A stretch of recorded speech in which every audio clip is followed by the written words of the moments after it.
Obec Nižný Hrabovec sa rozprestiera v Ondavskom výbežku východoslovenskej nížiny. Územie nížiny malo v 8. až 10. storočí silné slovanské osídlenie. Aj Nižný Hrabovec sa vyvinul z pôvodne slovanského sídliska. Prvá písomná zmienka pochádza z roku 1357. V okolí obce sa našlo niekoľko kusov štiepanej kamennej industrie z rôznych období praveku. Počas vývoja sa formoval aj názov obce ako napríklad Haraboch či Harabovec. Ten súčasný sa používa od roku 1950. Erb predstavuje jeden zo základných reprezentatívnych symbolov obce.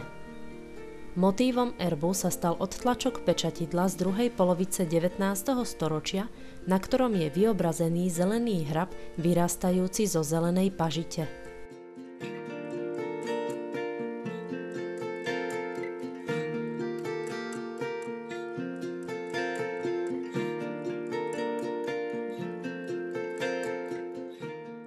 Medzi významných rodákov obce patrí grécko-katolícky kňaz Ján Mastiliak.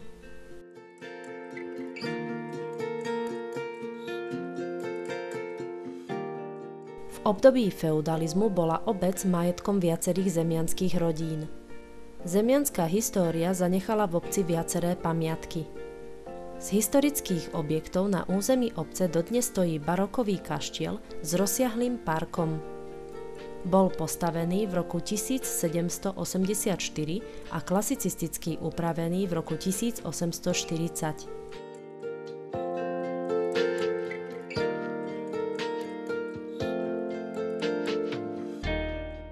Ďalším objektom je renesančná kúria z roku 1666.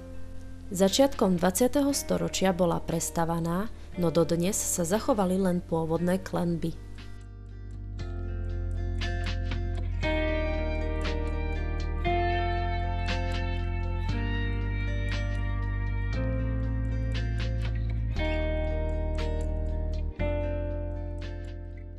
Sakrálnymi dominantami obce sú 3 kostoly. Pôvodný rímskokatolícky kostol pochádza zo začiatku 16. storočia. V minulosti bol niekoľkokrát prestavovaný a v súčasnosti slúži občanom ako dom smútku.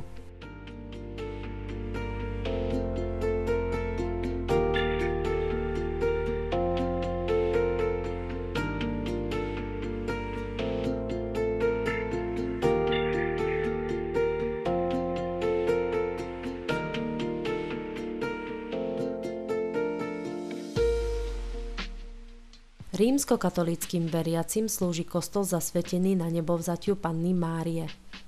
Kostol pochádza z roku 1996 a nesie znaky modernej architektúry.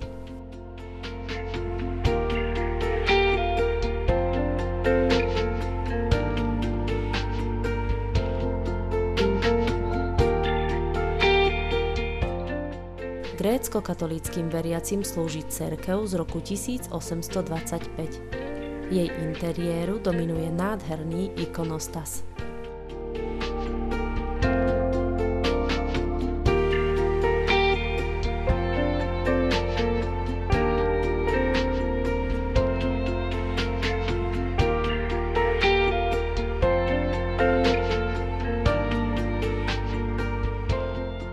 Administratívne je obec začlenená do Vranovského okresu. V súčasnosti má Nižný Hrabovec takmer 1640 obyvateľov, ktorým poskytuje kompletnú infraštruktúru. Obec je plynofikovaná a elektrofikovaná. Starostlivosti o verejné plochy je zo strany vedenia obce venovaná maximálna pozornosť.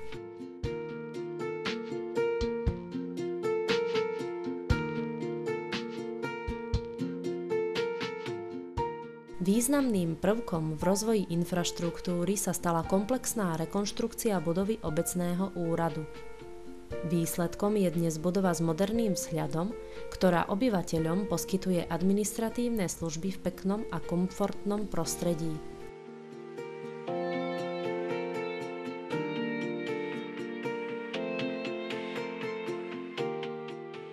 V rámci budovy obecného úradu sa nachádza aj sála kultúrneho domu, v ktorej sú organizované viaceré kultúrne podujatia, akými sú reprezentačné plesy, stretnutia s dôchodcami či vianočné akadémie.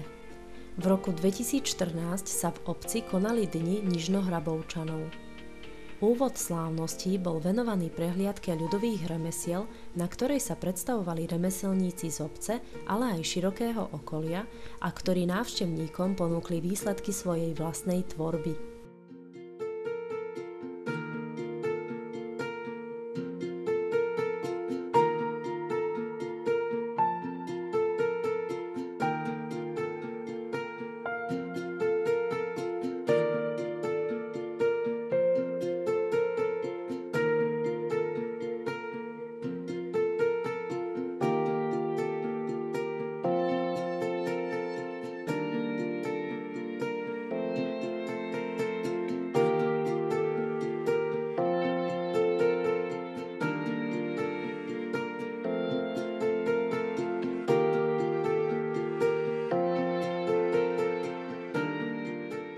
Ďalším dňom program pokračoval s prievodom obcov, na ktorom sa spevácke skupiny prezentovali obyvateľom obce.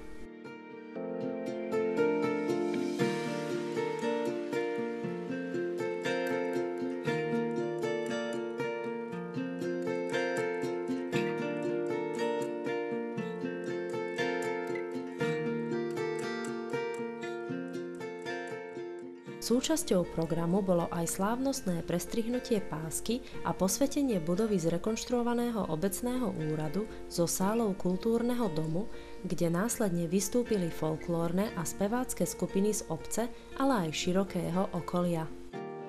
Vážená pani prednostka, vážený pán poslanec Národnej rady Slovenskej republiky, vážení hostia, milí Hrabovčania. A opäť po roku zniejú Hrabovcom ľudové piesne, krásne duchovné dedičstvo našich predkov. Ja vás srdečne vítam na 5. ročníku okresnej prehliadky folklórnych speváckých skupín seniorov, ktorá je vyvrcholením Dní Nižnohrabovčanov.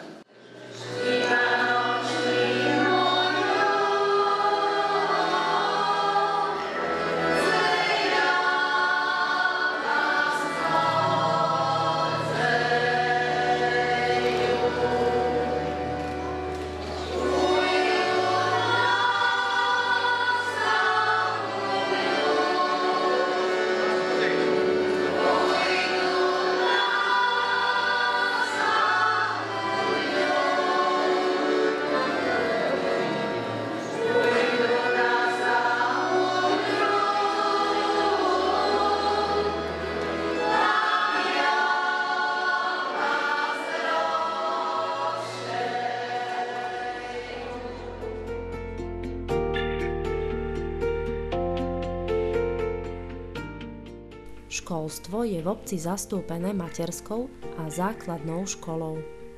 V areáli školy bolo vybudované nové multifunkčné ihrisko.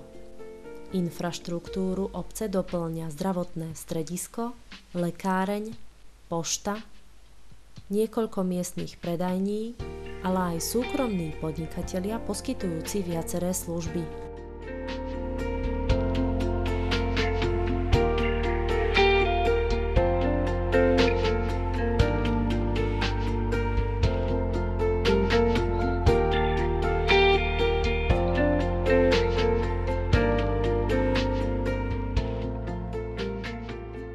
Svojou polohou a kompletnou občianskou vybavenosťou je obec dobrým miestom pre pokojné bývanie či trávenie voľného času v okolitej prírode. Každý, komu sa Nižný Hrabovec spája s ideálnymi predstavami o živote a bývaní, je v obci srdečne vítaný.